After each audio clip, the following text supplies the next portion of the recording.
আমি মাননীয় সদস্য শ্রী জগন্নাথ চট্টোপাধ্যায়কে বলবার জন্য অনুরোধ করছি। আপনার সময় 15 মিনিট।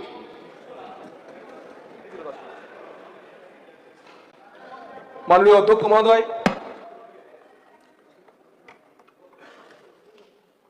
উনিশশো সালের যে মূল পঞ্চায়েত আইন, সেই পঞ্চায়েত আইনের ঐতিহাসিক এই সংশোধনী বিলে আমি সরকার তথা মন্ত্রী মহোদয় কর্তৃক যে সমস্ত সংশোধনগুলি আনা হচ্ছে তার সপক্ষে দু কথা বলতে দাঁড়িয়েছি। তৃণমূল কংগ্রেসের প্রতিনিধির মুখে আমরা এতক্ষণ শুনলাম যে কেন পঞ্চায়েতের 3টি স্তরের একদম সর্বনিম্ন যে স্তর, সেই স্তরে গ্রাম পঞ্চায়েত প্রধান যারা কোট আনকোট তথাকথিত নির্বাচিত প্রতিনিধি, তাদের সরিয়ে সরকারি আধিকারিকদের হাতে পঞ্চায়েত পরিচালনের ক্ষমতা দিয়ে দেওয়া হচ্ছে কিনা, কেন হচ্ছে তার কিন্তু কোনো ব্যাখ্যা মাননীয় সদস্যর মুখে শুনিনি। আজকে কেন এই পরিস্থিতি তৈরি হলো তার ব্যাখ্যা যদি আমরা করি, তাহলে বুঝতে হবে যে প্রশাসনকে গতিশীল রাখার জন্য, পরিষেবা জনগণের কাছে পৌঁছে দেওয়ার জন্য এর কোনো বিকল্প পথ রাজ্য সরকারের কাছে ছিল না। পশ্চিমবঙ্গে পঞ্চায়েত আইন 1973 সালে পাশ হয়ে গেছে, কংগ্রেস জামানা। কিন্তু পঞ্চায়েত ভোট পশ্চিমবঙ্গে প্রথম হয়েছে 1978 সালে বামফ্রন্ট সরকার আসার পরে। ভুলের সেই শুরু। কি ভুলের শুরু? 1978 সালে বামফ্রন্ট সরকার আসার পরেতে পশ্চিমবঙ্গে ত্রিস্তর গ্রাম পঞ্চায়েত ব্যবস্থা শুরু করেছিলেন, কিন্তু সেই ব্যবস্থা ছিল রাজনৈতিক সিম্বলে পঞ্চায়েত জিতে আসে। ভারতবর্ষের অন্য কোন রাজ্যে, কেরল, ত্রিপুরা, পশ্চিমবঙ্গ ছাড়া ত্রিস্তর পঞ্চায়েত ব্যবস্থায় সরাসরি পলিটিক্যাল সিম্বলে জিতে আসার রেওয়াজ নেই। কিন্তু 1978 সালের পর থেকে ক্রমাগত বামফ্রন্ট অন্ততপক্ষে সময়ে পঞ্চায়েত নির্বাচনটা করিয়েছিল। নানা অ্যাবারেশন পরবর্তীকালে এসেছে এবং পশ্চিমবঙ্গের পঞ্চায়েত পরিচালন ব্যবস্থার প্রভাবিত হয়েই বলবো যে 1992 সালে যে সংশোধনের ঐতিহাসিক সংবিধানের 73তম সংশোধন আসে, তাতে পশ্চিমবঙ্গের পঞ্চায়েত ব্যবস্থা, পঞ্চায়েতের রাজ ব্যবস্থার একটা প্রভাব কাজ করেছে। সংবিধানের মধ্যে যখন এই ত্রিস্তর পঞ্চায়েত ব্যবস্থা অঙ্গীভূত হল, ইনকর্পোরেটেড হল, তখন সংবিধান 5টি বিষয় এই পঞ্চায়েত পরিচালনার ক্ষেত্রে লিপিবদ্ধ করল। কি? 1, ত্রিস্তর পঞ্চায়েত ব্যবস্থা। 2, পঞ্চায়েতের সংরক্ষণ চালু করা। 3, গ্রাম সভার কনসেপ্টে, অর্থাৎ শুধুমাত্র আমাদের পার্টিসিপেটরি ডেমোক্রেসি বা অংশগ্রহণমূলক যে গণতন্ত্র নিচের স্তরে আমরা নিয়ে যেতে চাই, তাতে গ্রাম পঞ্চায়েত সদস্য পর্যন্ত না, গ্রামের মানুষকে যোগ দিতে হবে। তার নিজের উন্নয়ন, তার নিজের পরিকল্পনা, তার নিজের কি চাহিদা, তার সঙ্গে সংবিধান সেই অধিকার দিল। এর সঙ্গে দেওয়া হলো অর্থ কমিশন, রাজ্যগুলি স্টেট ফাইন্যান্স কমিশন তৈরি হলো এবং স্টেট ফাইন্যান্স কমিশন তৈরি হওয়ার সঙ্গে সঙ্গে 5 বছর অন্তর নিয়মিত নির্বাচন করানোর প্রক্রিয়া। তাই 73তম সংশোধন এই পঞ্চায়েত ব্যবস্থাকে সুদৃঢ় করে 5টি কাঠামোর উপর দাঁড়িয়ে এই পঞ্চায়েত ব্যবস্থাকে দাঁড় করানোর মূল সোপান রচিত করেছিল। গত 15 বছরে আমরা কি দেখেছি? যে পঞ্চায়েতের উপর ধরে আমাদের এই অংশগ্রহণমূলক গণতন্ত্র, প্রতিনিধিত্বমূলক গণতন্ত্র, গ্রাম সভাকে শক্তিশালী করা, গ্রামের থেকে প্রকল্প তুলে আনা, উন্নয়ন পরিকল্পনা তুলে আনা, তা সেখান থেকে ভাঙতে শুরু করলো এবং অংশগ্রহণমূলক গণতন্ত্র ক্রমে পশ্চিমবঙ্গের পঞ্চায়েত ব্যবস্থায় গত 15 বছরে বংশগ্রহণমূলক গণতন্ত্রে পরিণত হলো। অর্থাৎ লাঠি, বাঁশ, দলগাল শক্তি যার হাতে, পঞ্চায়েত তার হাতে এই ব্যবস্থা কায়েম। সংবিধান যে 5টা অধিকার দিয়েছিল গ্রাম পঞ্চায়েত ফাংশনারিজদের, পঞ্চায়েতি রাজ ইনস্টিটিউশনগুলোকে, সেই 5টির কোনোটি গত 5 বছরে পালিত হয়নি।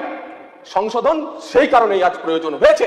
পুরো ব্যবস্থাকে আমূল বদলে সংশোধন করার জন্য আপনারা গত 15 বছরে পঞ্চায়েতকে যেভাবে ভেঙেছেন, তার জন্যই আজকে সংশোধনের প্রয়োজন এসেছে। আপনারা গ্রাম সভায় মিটিং করেননি। কেন্দ্রে আজকে রাজ্যগুলিকে কেন্দ্রের ডেভলিউশনের টাকা দেওয়ার জন্য ষোড়শ অর্থ কমিশন শুরু হয়েছে বলতে পারেন আপনারা রাজ্যে কত অর্থ কমিশন চলছে? কেন আপনারা শেষ দুটো অর্থ কমিশন, রাজ্য অর্থ কমিশন তৈরি করেন? কেন্দ্রের টাকা বন্টনের জন্য রাজ্যগুলিকে যেমন কেন্দ্রীয় অর্থ কমিশন, রাজ্যের টাকা ঠিক দেখবে সেভাবে পঞ্চায়েত এবং পুরসভাগুলোকে পাঠানোর জন্য রাজ্য অর্থ কমিশন। কেন আপনারা পরপর দুটো রাজ্য অর্থ কমিশন তৈরি করেননি? আপনারা এই পঞ্চায়েত ব্যবস্থাকে ভেঙেছেন। আপনারা নির্বাচনী শিডিউল যে সংবিধান বলছে 5 বছরের মধ্যে করার কথা, তা অবধি খণ্ডন করেছেন। পঞ্চায়েত ভোট করাতে যাননি, বিলম্ব করেছেন পঞ্চায়েত ভোট করাতে। আর এই তিনটি মূল ধারার সঙ্গে সঙ্গে পঞ্চায়েতের 100 পয়েন্ট রোস্টারের ক্ষেত্রেও নানাবিধ গোলমাল রয়েছে। আর যারা পঞ্চায়েত প্রধান হয়ে জিতে এসেছেন তাদের কথা যত কম বলা যায়, যেভাবে জিতে এসেছেন তাদের কথা যেভাবে যত কম বলা যায়, তাতে বোঝা যায় যে কনসেপ্ট ভারতের সংবিধান পঞ্চায়েতি রাজ ইনস্টিটিউশন গুলোকে, যে গ্রামের মানুষের পরিকল্পনা, গ্রামের মানুষের উন্নয়ন, গ্রামের মানুষের স্বপ্নের পূরণ, গ্রামের মানুষ বসে করবে, তাতে অংশগ্রহণ করবে পঞ্চায়েতের মেম্বার, এবং সেখানে পঞ্চায়েতের মেম্বার যে জিতেছে তার বিজিত প্রার্থী যে তারও সমান অংশগ্রহণকারী যে সিস্টেম তৈরি হয়েছে সংবিধানে, তা প্রতি পদে পদে 15 বছরে খণ্ডিত হয়েছে। সেই ব্যবস্থার তো বদল দরকার। সেই ব্যবস্থার বদলের জন্যই আজকে এই পঞ্চায়েত বিলের সংশোধনের প্রয়োজন এসেছে। আমরা কি দেখলাম 4ই মের পর থেকে? 4ই মের পর থেকে দেখলাম মাননীয় মন্ত্রী মহোদয় তার বিস্তারিত ব্যাখ্যা করবেন, কেন নির্দিষ্ট শিডিউল নেওয়া হয়েছে তা বলবেন, কিন্তু মূলত 3টে বিষয় রাখা হয়েছে এখানে। বিল যা বলছে যে গ্রাম পঞ্চায়েত প্রধান যদি নির্দিষ্ট সময় না আসেন, অন্য কোনো সদস্য যদি প্রধানের কাজ করতে না রাজি হন, ইতিমধ্যেই ব্যবস্থা আছে যে 30 দিন অন্তর 30 দিনের অধিকার কাউকে দেওয়া যেতে পারে। আমরা 2018 সালে মাননীয় দিলীপরা তখন যে জায়গা থেকে আসে, একটা পঞ্চায়েত সমিতি ভারতীয় জনতা পার্টি জিতেছিল, সেই দেবরা পঞ্চায়েত সমিতি 5 বছর আপনারা গঠন করতে দেননি, কারণ ওটা বিজেপির পঞ্চায়েত সমিতি হয়ে যাবে।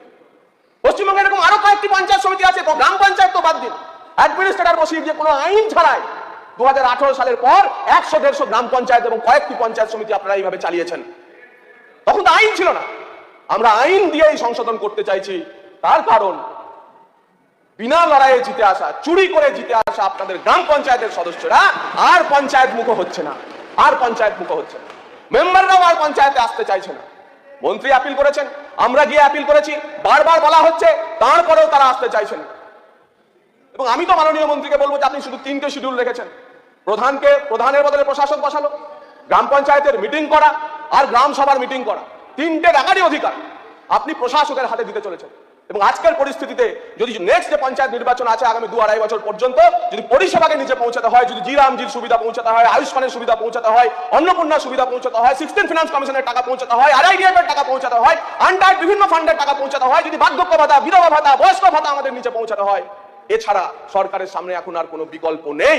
তাই এই সংশোধনী কোনোভাবে পঞ্চায়েতি রাজ ইনস্টিটিউশনগুলোর গণতন্ত্রকে খতম করার জন্য না, এবং এটি একটি স্বল্প মেয়াদী ব্যবস্থা।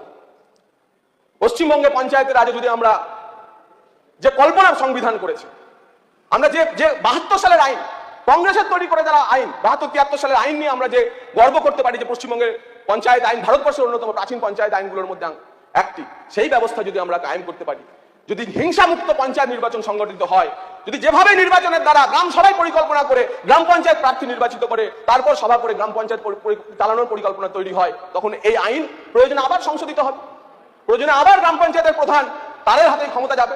আমি তো মাননীয় মন্ত্রী মহোদয়ের কাছে অনুরোধ করব যে শুধুমাত্র এই সংশোধনী গ্রাম পঞ্চায়েত প্রধানদের উপর না রেখে কিছু ক্ষেত্রে পঞ্চায়েত সমিতি, কয়েকটি পঞ্চায়েত সমিতিকে বেশ কিছু, এবং প্রয়োজনে 2-1টি জেলা পরিষদের ক্ষেত্রে এর প্রয়োগ এবং সংশোধনী আনা যায় কিনা তা বিবেচনা করে দেখুন।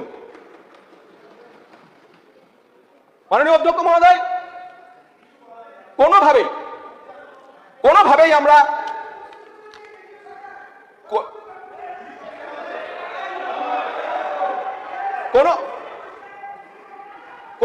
আমরা গণতন্ত্রকে খর্ব করার জন্য, পঞ্চায়েতি রাজ ইনস্টিটিউশনগুলোকে দুর্বল করে দেওয়ার জন্য এই কাজ আমরা করতে চাইছি না। এবং এই গত 15 বছরে পঞ্চায়েত ব্যবস্থা নিয়ে আগের সরকার যদি সত্যি এতটা চিন্তিত ছিল, যদি নিচের গণতন্ত্র রাজনৈতিক পরিবেশকে সুস্থ রাখার জন্য এতই সচেতন ছিল, যদি অ্যাকাউন্টেবিলিটি, যিনি রাব্বানি সাহেব বলছিলেন একটা অফিসারের উপর অ্যাকাউন্টেবিলিটি কিভাবে ফিক্স হয়, নির্বাচিত প্রতিনিধিদের উপর অ্যাকাউন্টেবিলিটি ফিক্স করতে হবে, হ্যাঁ নিশ্চয়ই নির্বাচিত প্রতিনিধিদের উপর অ্যাকাউন্টেবিলিটি ফিক্স করতে হবে। সেই কারণেই তো 100 দিনের কাজের 44টা প্রজেক্টে কেন্দ্রীয় সরকারের ইন্সপেকশনের পর বলা হয়েছিল পঞ্চায়েত সচিবকে, রাজ্যের মুখ্যমন্ত্রীকে, যে চোর ধরো, জেল ভরো, তবেই 100 দিনের টাকা পাবে। সারা ভারত, সারা পশ্চিমবঙ্গে 1 লক্ষের উপর স্কিম চলেছে, 1 লক্ষের উপর স্কিম চলেছে। ছোট ছোট স্কিমগুলি যদি ধরেন, মাত্র 44 জন গ্রাম পঞ্চায়েত ফাংশনারিজের বিরুদ্ধে অভিযোগ প্রমাণিত হয়েছিল জয়েন্ট ইন্সপেকশনে, রাজ্য সরকার সেখানে ছিল, তাদের বিরুদ্ধে ব্যবস্থা নিতে পারলেন না। প্রধানমন্ত্রী আবাস যোজনায় যারা কাটমানি খেয়েছিল, এমন যারা চিহ্নিত হয়েছিল, তাদেরকে পর্যন্ত বলা হয়েছিল যে তাদের বিরুদ্ধে ব্যবস্থা নিন, তাদের পকেট থেকে টাকা উদ্ধার করে গভর্নমেন্ট ট্রেজারিতে জয়েন করুন। আপনি বলছেন একজন চোর হতে পারে, সবাই না। আমরা তো ওই কয়েকজন চোরকে বেছে দিয়েছিল কেন্দ্রীয় সরকার, সেই কয়েকজন চোরকেও আপনারা কেন শাস্তি দেননি? তার কারণ সামগ্রিকতায় আপনাদের চোরের মানসিকতা ছিল বলে এই শাস্তি দেন, সামগ্রিকতায় এই চোরের মানসিকতা ছিল বলে এই আপনারা শাস্তি দেন। এবং আপনারা আরো বড় কাজ করেছেন, মালদার লাভলি খাতুন, বাংলাদেশের নাগরিক, তাকে পর্যন্ত আপনারা পঞ্চায়েত প্রধান করে বসিয়ে দিয়েছিলেন। এই পঞ্চায়েত ব্যবস্থার অ্যাবারেশনের জন্য সংশোধন প্রয়োজন।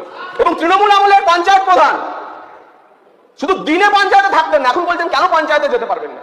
শুধু দিনে পঞ্চায়েতে থাকতেন না, রাত্রেও বাড়ি এসে পঞ্চায়েতের স্বপ্ন দেখতেন আর মনে মনে ভাবতেন, ও চাঁদ সামলে রাখো জোছনা।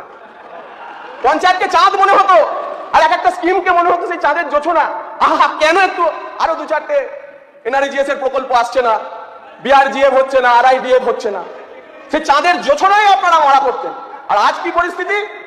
আজ সেই চাঁদ আছে, কিন্তু পঞ্চায়েতের প্রধান নিজেকে এখন জামিনী ভাবতে শুরু করেছে। সে চাঁদ আছে, কিন্তু পঞ্চায়েতের প্রধান আজ নিজেকে জামিনী ভাবতে শুরু করেছে, যে আমি জামিনী, তুমি শশী হে, ভাতিজ কখনো মাঝে। আর শুধু তাই নয়, এখন ভাবছেন মম সরসিতম উজ্জ্বল প্রভা বিম্বিত, যেন লাজে প্রতিবিম্বিত হচ্ছেন। চোরেদের রাজত্বকে দূর করার জন্য যে সংশোধন আসছে, সেই সংশোধনগুলোকে পূর্ণ সমর্থন জানিয়ে আমি অধ্যক্ষ মহোদয়, আমাকে সময় দেওয়ার জন্য ধন্যবাদ।